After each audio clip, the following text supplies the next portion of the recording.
मीनार पाकिस्तान लाहौर पर अकेली लड़की के बेलिबास और हिरासत करने के केस की शनाख्त परेड रिपोर्ट सामने आ गई है। लड़की ने 10 मुलजिमों को शनाख्त किया है, जिनमें से 4-6 महीने से जेल में कैद हैं।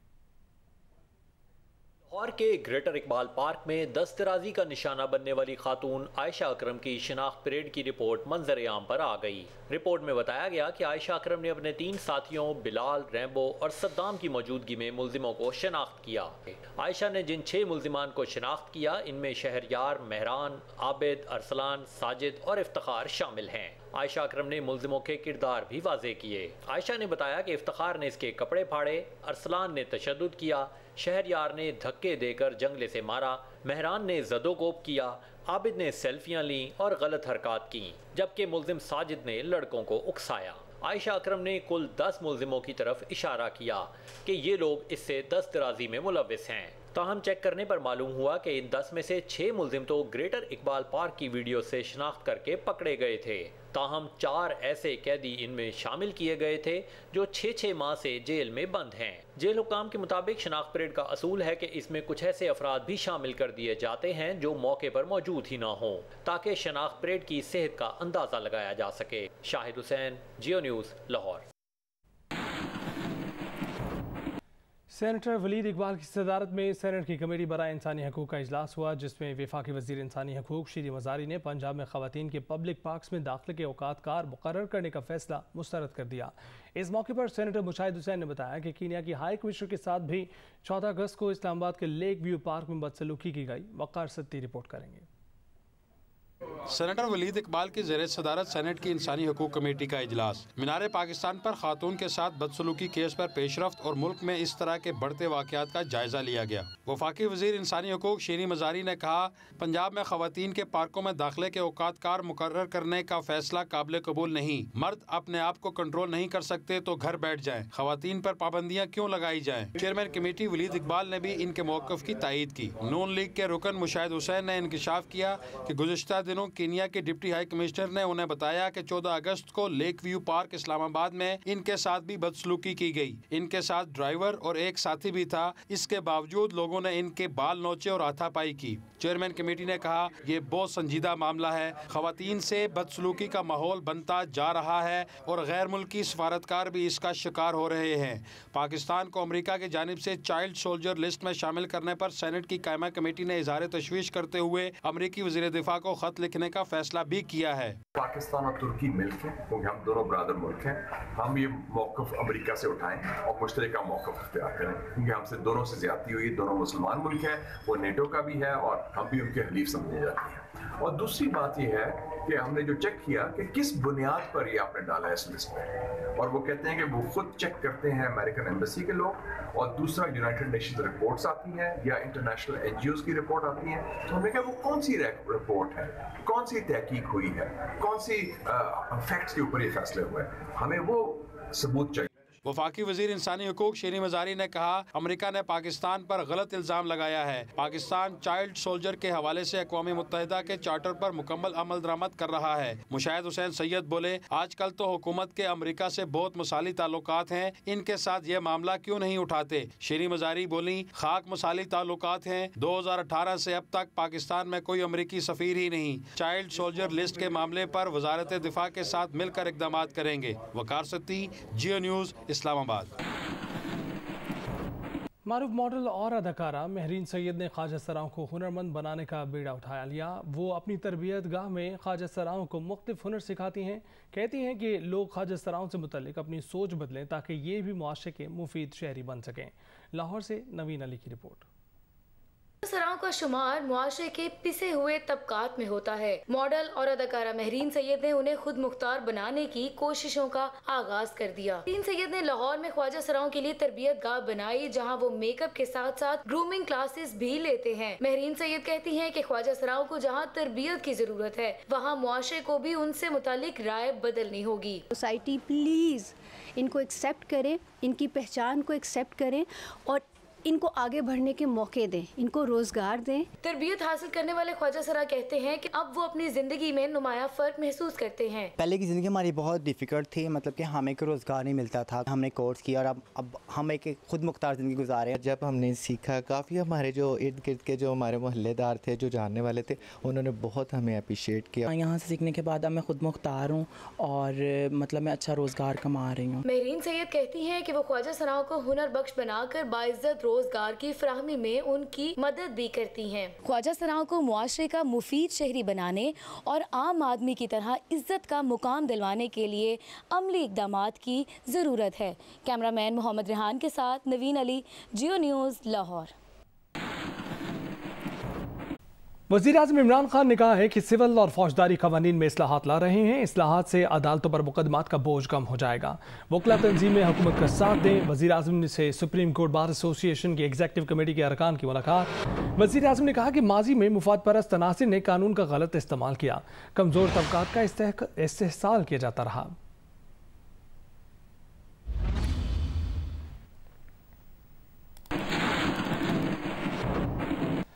जियो न्यूज़ के प्रोग्राम कैपिटल टॉक में वफाकी वज़ीर शिबली फराज ने इलेक्ट्रॉनिक वोटिंग मशीन मुशाहिदे के लिए पेश कर दी। अपोजिशन रहनुमाओं मुस्तफ़ा नवाज खोकर और एहसन इकबाल ने मशीन को मुस्तरद कर दिया। कहा कि मशीन में मेमोरी कार्ड या चिप की तब्दीली धांधली की वजह बन सकती है। जब वज़ीर आज़म का फ़ोन हैक हो सकता है तो ये मशीन भी हैक हो सकती है। शिबली फराज बोले कि मशीन टेम्पर नहीं हो सकती। ये कहना गलत है कि हम मशीन धांधली के लिए ला रहे हैं।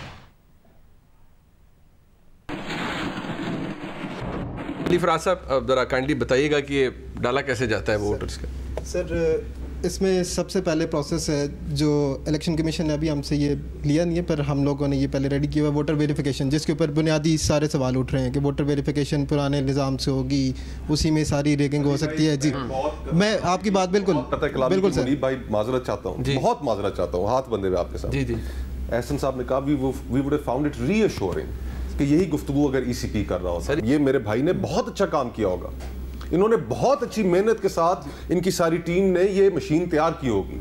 हमें शक किस बात पे हो रहा है, हमें एतराज किस बात पे है कि हमारे इन भाइयों से जो काम लिया गया, इन्होंने जो पूरी की पूरी रातें इसके ऊपर लगाई इस मशीन को तैयार करने में, वो इनका इख्तियार नहीं था, वो इख्तियार इलेक्शन कमीशन का है। आज यहाँ पर इलेक्शन कमीशन के साहब खड़े होते हैं, हमें कहते हैं हम तवज्जो से सुनते हैं। ये universities and research election commission की तौहीन है। यही प्रेजेंटेशन इनको पहले जाके इलेक्शन कमीशन को देनी चाहिए। सर वो अगर मान जाए, देखिए वो अगर मान जाए फिर आप लाके खुद पेश करें लोगों के सामने। सर वो उन्होंने टेक्निकल इवैल्यूएशन हो रही है, जिस तरीके से डिक्टेट और बुलडोज कर रहे हैं उससे हमारे शकूक और शुबात बढ़ रहे हैं कि ये धांधली की मशीनें हैं। मैंने आपको बता दिया कि we are being a science technology ministry, हमारे पास रिसर्च इंस्टीट्यूट्स भी हैं, हमारे पास टेक्नोलॉजी की। And you are authorised to do it. देखिए बिल्कुल, you know we can make an airplane, we can make a space shuttle, go and convince election commission. ये मशीन जो बनी है ना, ये हमने खुद नहीं बनानी शुरू की, इसमें इलेक्शन कमीशन ने रिटन रिक्वायरमेंट दी है, तो they have all the control. जो चीजें भी हैं वो उनकी रिकमेंडेशन,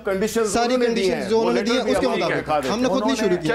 चले आपकी इस मशीन की अप्रूवल का लेटर दिया आपको कि ये हमारे मेयार के ऊपर पूरी उतरती है, हमें बनाने का दिया है। जब तक उनकी अप्रूवल नहीं होती कि हम इस मशीन को अप्रूव करते हैं, आई एम नॉट इंटरेस्टेड। 2 हफ्ते पहले ईसीपी कमेटी में हमारे सामने इलेक्टोरल रिफॉर्म्स जो देखी जा रही थी उसमें ये कह चुका है कि जी कि हम इसके हक में नहीं। क्या वजीर आजम पाकिस्तान का फोन महफूज था, हैक नहीं हुआ? अब आपने अवाम ने देख लिया है। नहीं अवाम ने ये जो पुराने सिस्टम के बेनिफिशियरी हैं, ये हमें पता है कि ये जो है जिस तरह से इन्होंने हल्के जिन्होंने जरिए ये चाहते हैं कि 1 सेकंड के अंदर इनकी धांधली का नतीजा। अच्छा 2018 में ये मशीन थी, आरटीएस सिस्टम क्यों बंद हुआ था? वो किसने किया था? वो आप लोगों ने किया, हमने नहीं किया था। आप लोगों ने, हमारी हुकूमत तो पीट रहे थे कि बैठ 2018 में आप लोगों ने करवाया था, तो नहीं, आप लोगों ने करवाया था सर। अच्छा वो बेचारी ईवीएम इंतजार कर रही है, में नहीं करा सकते। अच्छा मैनुअल मुश्किल होता है, इलेक्ट्रॉनिक से मुश्किल होता है। सर मैं समझ गया हूँ, आपने ये चलने नहीं देनी मशीन। पंजाब में आटा महंगा हो गया। आटे की 20 किलो थैले की कीमत में 30 रुपये इजाफा किया गया है। 20 किलो के थैले की एक्स मिल कीमत 1150 रुपये और रिटेल कीमत 1180 रुपये हो गई। पिछले 20 दिनों में पंजाब में आटे की कीमत में 100 रुपये तक का इजाफा हो चुका है। Chairman Punjab flour mills association Asim Raza ने एक बयान में कहा कि सरकारी गोदामों से गंदम का इजरा नहीं हो रहा। ओपन मार्केट से महंगी गंदम खरीद कर आटा सस्ता नहीं बेचा जा सकता।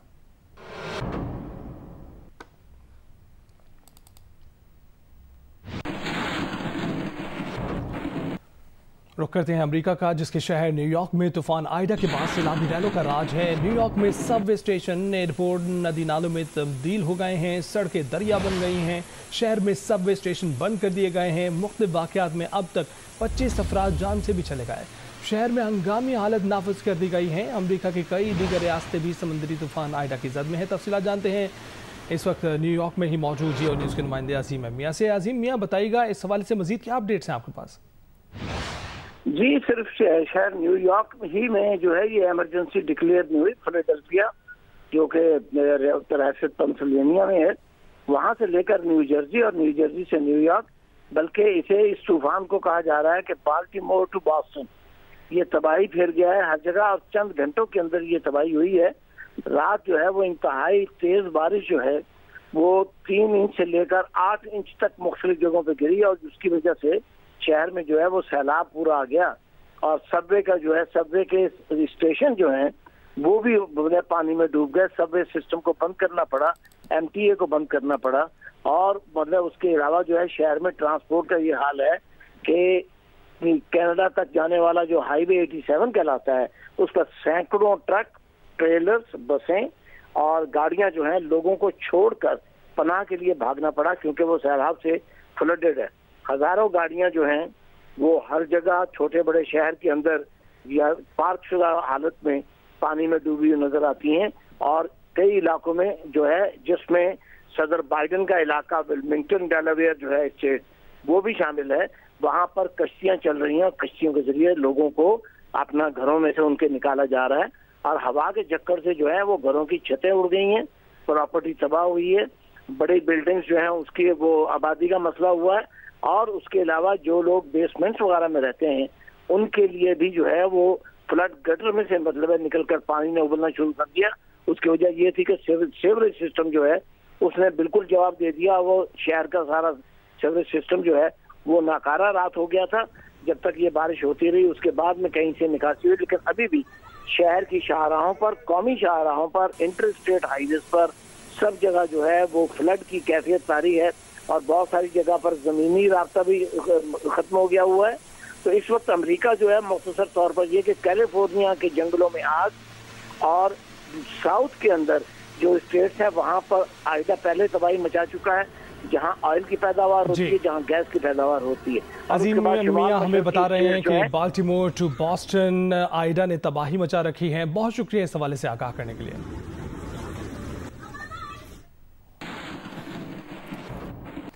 अमेरिका निकल गया, नए अफगानिस्तान की तरक्की अब चीन के हाथ में है। अफगान तालिबान ने 2 टोक ऐलान कर दिया। तालिबी मीडिया से गुफ्तगू में तालिबान तर्जुमान ज़बीउल्लाह मुजाहिद ने कहा कि अफगानिस्तान का मुस्तकबिल चीन के हाथों में है। नया अफगानिस्तान अपनी मईशत की बहाली, तामीर नौ के लिए चीन की मदद देगा। 1 बेल्ट 1 रोड खित्ते से गुजरने वाले सिल्क रोड की बहाली का संग मील है। तांबे के वाफर ज़खायर चीनी दोस्तों की मदद से अफगानिस्तान की तरक्की के लिए इस्तेमाल किए जाएंगे। ज़बीउल्लाह मुजाहिद ने वाज़ेह तौर पर कहा कि ख़वातीन अफगान मुआशरे की नाकाबिल तस्खीर हीरो हैं। ख़वातीन तमाम शुबाह ज़िंदगी में अहम किरदार अदा कर सकती हैं। यूनिवर्सिटियों में ख़वातीन की तालीम हासिल करने पर कोई रोक टोक नहीं होगी। ख़वातीन शरई हदूद में रहते हुए सरकारी महकमों में किरदार अदा कर सकेंगी। ताहम आने वाली हुकूमत में ख़वातीन की बतौर वज़ीर तकर्री खारिज से इम्कान है।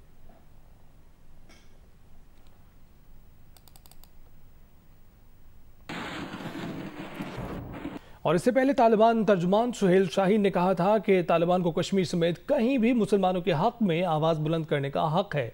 बरतानवी नशियाती इदारे को इंटरव्यू में कहा कि तालिबान के किसी भी मुल्क के खिलाफ मुसल्लह ऑपरेशन करने की कोई पॉलिसी नहीं है। मुसलमान होने के नाते हक है कि कश्मीर, भारत और किसी भी मुल्क के मुसलमानों के लिए आवाज़ बुलंद करें।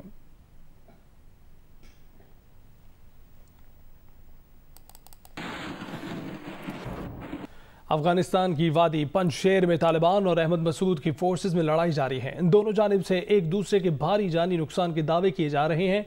गैर मुल्की खबर एजेंसी के मुताबिक तालिबान तर्जुमान ज़बीउल्लाह मुजाहिद ने कहा कि उनके जंगजुओं ने पंजशेर में दाखिल होकर मुतादिद इलाकों पर कब्जा कर लिया है। मकामी मुसल्लह गिरोह से मुज़ाकरात नाकाम होने पर ऑपरेशन शुरू किया गया, जिसमें मुखालिफिन को भारी नुकसान हुआ। अफगान कौमी मुज़ाहमती तहरीक के तर्जुमान ने कहा कि तमाम दर्रों और दाखिली रास्तों पर उनका कब्जा है और वादी के दाखिली इलाके ज़िला शतुल में कब्जे के लिए तालिबान की कोशिशों को नाकाम बना दिया गया है। तर्जुमान के मुताबिक रवा हफ्ते के आगाज़ में जब से लड़ाई शुरू हुई है, 2 मकामात पर तालिबान के जंगजुओं की बड़ी तादाद को निशाना बनाया गया है। तालिबान का कहना था कि पंजशेर वादी का 4 तरफ से घेराव कर लिया गया है और बागियों की कामयाबी नामुमकिन है। बागियों ने हथियार डालने से इनकार कर दिया है।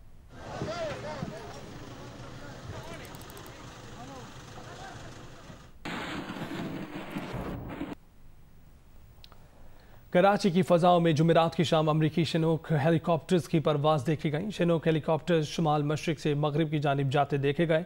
3 शनूक हेलीकॉप्टर्स एक फॉर्मेशन में परवाज़ कर रहे थे।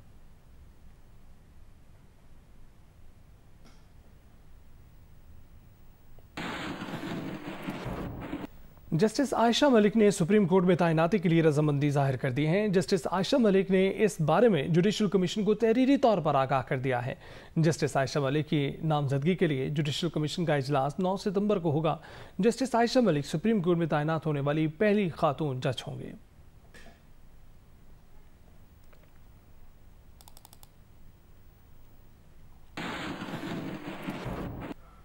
जियो न्यूज़ के प्रोग्राम आज शाहजेब खानज़दा की रिपोर्ट में इंकशाफ हुआ है कि पीएसओ को अक्टूबर के टेंडर के लिए एलएनजी का कोई सप्लायर ही नहीं मिला। पीएलएल ने 5 कार्गोज का टेंडर दोबारा किया तो फिर 30% का रेट मिला। प्रोग्राम आज शाहजेब खानज़दा के साथ में बताया गया कि वज़ारत पेट्रोलियम की नाअहली की वजह से सितंबर, अक्टूबर और नवंबर में मुल्क के खजाने को $500 मिलियन नुकसान के खदशात दुरुस्त साबित होने लगे हैं। ये कीमत आवाम को महंगी बिजली और महंगी CNG की सूरत में अदा करनी पड़ेगी। हमने बता दिया था कि सिर्फ 3 माह के 13 LNG कार्गोस पर मुल्क को $500 मिलियन के नुकसान का सामना है। पीएसओ ने सितंबर के लिए एक बिड $17.8 यानी 24.5% की स्लोप पर मंजूर कर ली है। पीएलएल ने 7 में से 5 कार्गोस के टेंडर दोबारा कर दिए और मुमकिना तौर पर अक्टूबर के लिए $17.1 और $17.53 की बिड्स कबूल कर ली हैं नवंबर की। और हमने आपको कल के प्रोग्राम में बताया था कि सिर्फ इन 3 कार्गोस पर चंद माह देर करने की वजह से $100 मिलियन इजाफी अदा करना होंगे। मगर आज जो सूरत हाल सामने आई है वो मजीद अफसोसनाक नजर आ रही है, क्योंकि पीएसओ ने 22 से 24 अक्टूबर की डिलीवरी विंडो के लिए टेंडर किया तो कोई सप्लायर ही नहीं मिला। यानी एक बढ़ती हुई हाई डिमांड मार्केट में सब पता होने के बावजूद इतनी देर की गई कि एलएनजी का कोई सप्लायर नहीं आया। और पीएलएल ने जब आज दोबारा 5 कार्गोज का टेंडर किया तो $19.8 से $20.9 यानी तकरीबन 30% तक का स्लोप मिला है।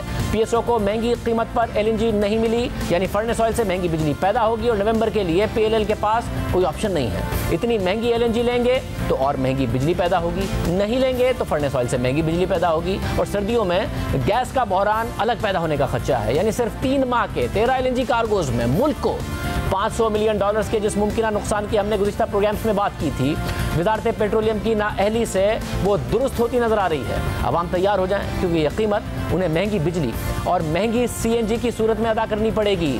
पहले ही सिर्फ जुलाई के महीने में सिर्फ फ्यूल एडजस्टमेंट की मद में आवाम को ₹1.37 फी यूनिट इजाफी अदा करना होंगे। और कल नेपरा ने भी ये कहा कि महंगी एलएनजी की खरीदारी की वजह से आवाम को सिर्फ जुलाई के महीने में 9 अरब 60 करोड़ रुपए का बोझ बर्दाश्त करना होगा। और अफसोस की बात यह है कि अगस्त, सितंबर, अक्टूबर और नवंबर के लिए ये बोझ और ज्यादा होगा, क्योंकि वज़ारत पेट्रोलियम की नाअहलियों की वजह से मुल्क का ज़र मुबादला अलग ज़ाया हो रहा है और आवाम को मजीद महंगाई अलग भुगतनी पड़ रही है। हमने इस पर बात करने के लिए वज़ीर तवानाई हम्माद अजहर को दावत दी, मगर उन्होंने जवाब नहीं दिया। सईद अली गिलानी के इंतकाल पर पाकिस्तान में सरकारी सतह पर यौम सोग मनाया गया। तमाम सरकारी इमारतों पर कौमी परचम सरनिगू रहा। वज़ीर आज़म इमरान खान ने कहा कि सैयद अली गिलानी के ये अल्फाज हमें याद रहेंगे कि हम पाकिस्तानी हैं, पाकिस्तान हमारा है।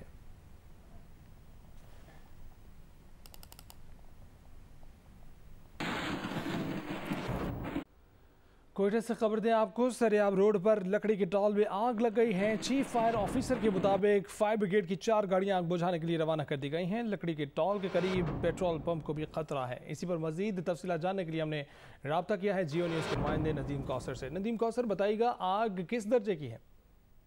जी, जो चीफ फायर ऑफिसर हैं अब्दुल्ला चकजई, उनका यही कहना है कि ये आग लगी है, ये कोयटा के इलाके सरियाब रोड पर बर्मा के मकाम पर एक लकड़ी की गोदाम है जिसे टाल कहते हैं, उसमें लगी है आग। काफी शिद्दत की है और उसके करीब एक पेट्रोल पंप भी वाक़ है। इस पर फायर ब्रिगेड की जो 4 गाड़ियां हैं वो टाल, जो लकड़ी की टाल है उसकी आग बुझा रही है, जबकि 2 गाड़ियां उन्होंने पेट्रोल पंप के पास भी स्टैंड बाई में खड़ी कर दी है ताकि अगर पेट्रोल पंप को आग लगती है तो उस पर भी काबू करने की कोशिश की जाए। तो अभी पेट्रोल पंप को खाली करा लिया गया है, वहाँ तमाम लोगों को बाहर निकाल लिया गया है और जो फायर ब्रिगेड की गाड़ियां हैं उनकी कोशिश है कि आग पर फौरी काबू पाया जा सके। जी, बहुत शुक्रिया नदीम कौसर इस हवाले से आगाह करने के लिए।